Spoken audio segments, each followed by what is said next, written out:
niba ubuntu bw'Imana wabivuze neza Pasteur Ange uravuga ngo ubuntu bw'Imana nicyo bwaduhaye cyangwa bwaturinze bwadukijije nanone cya kabiri nicyo bwakoze bukora muri twe kandi burakora muri twe icya gatatu uravuga ngo ubuntu n'umuntu nuwo twakiriye ukorera muri twebwe none ntibituma mu by'ukuri iyo umuntu agarukiye gusa kucyo yababariwe kucyo yarinzwe ngewe narababariwe no condemnation ndi umwana w'Imana hanyuma ukiberaho nyine nkuko wavugaga bijyo ntibituma abantu bazinuka ubuntu uvuze ikintu gikomeye cyane reka mpindukire simaze imyaka myinshi ndavyigisha ibintu kandi sinamika imyaka 15 muri imyaka 15 nkuko navuze hari amakosa nakoze hari amakosa atandukanye nakoze mu kwigisha mu buryo butandukanye ariko mpinduka no muzi bavuga ni no that was wrong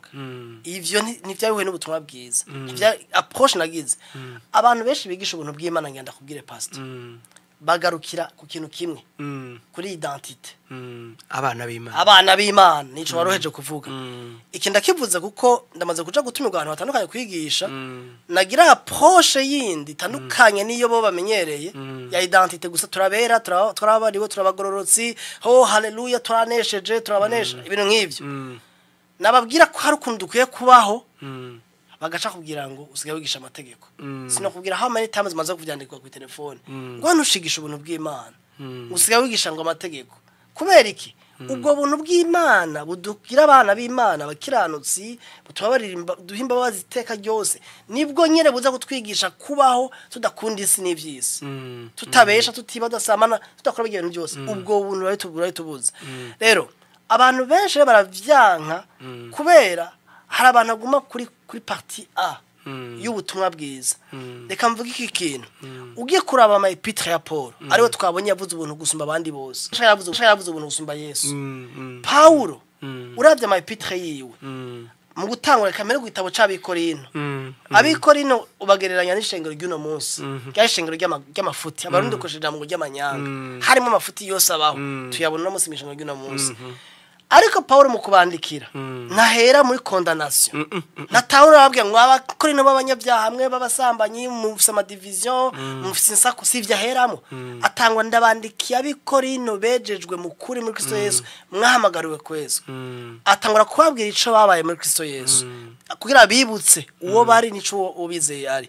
hamahejeje rero agaca babwira abakosora akababwira mwarakoze ibi umuntu nk'uyo turamwirukanye mu ishengero tumuhaye satani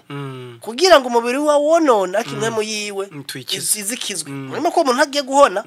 baramwirukanye ngera agenda kubitike hanze ariko spirit yo kuri born again yaba bari biteka ryose